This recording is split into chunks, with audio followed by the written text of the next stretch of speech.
మీకు passion fruits గురించి మొక్కలు మనం పెట్టాం కదా, మన దేవాలయంలో పెట్టినటువంటి అక్కడ పెట్టినటువంటి ప్యాషన్ ఫ్రూట్స్ ఈ రకంగా వస్తాయి అన్నమాట ఫ్రూట్స్. ఇది మన నారింజ పండు రంగులో ఉంది చూడండి.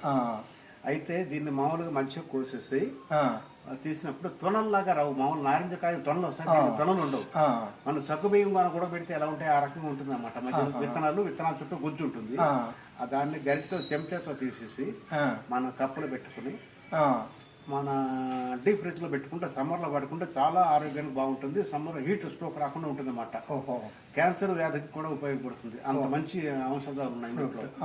రెండోది ఆ గింజలను తీసేసేసి మనం చుట్టుపక్కల వేసినట్టయితే మళ్ళీ మొక్కలు వస్తాయి. చాలా కాయలు కాస్తాయి. చాలా టేస్టీగా కూడా ఉంటుంది.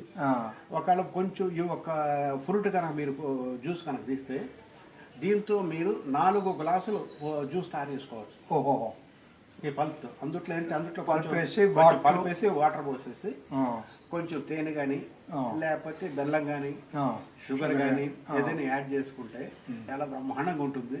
లేదా కొంతమంది ఏం చేస్తారంటే ఇది చాలా తక్కువ దొరుకుతుంది కాబట్టి కొంచెం మాత్రం ఈ జ్యూస్ వేసుకుని మిగిలిన నిమ్మరసం కానీ నారింజ రసం కానీ వేసుకుని కలుపుకుని తాగుతారు. ఎందుకంటే దీని ఫ్లేవర్ అంత బాగుంటుంది కాబట్టి అయిపోకుండా మళ్ళీ కాసేపు దాచుకుంటారు అనమాట. అది మీకు ఇవ్వాలని చెప్పి చాలా సంతోషంతో తీసుకొస్తున్నాను నేను. చాలా సంతోషం. నేను మొదటిసారిగా చూస్తున్నా ఈ పళ్ళని.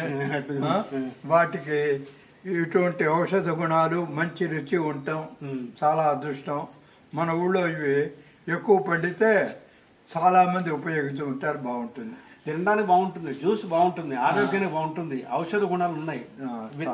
కొంతమంది విత్తనాలు కూడా గ్రైండ్ చేసి కూడా తింటారు అన్నమాట తాగేస్తారు. ఎందుకంటే అందులో క్యాన్సర్ గుణాలు, చంపే గుణాలు ఉంటాయి ఇందులో. అంత మంచిది అన్నమాట. ఇది చాలా బాగుంది, సంతోషం. వస్తాను మరి. ఓకేనమ్మా.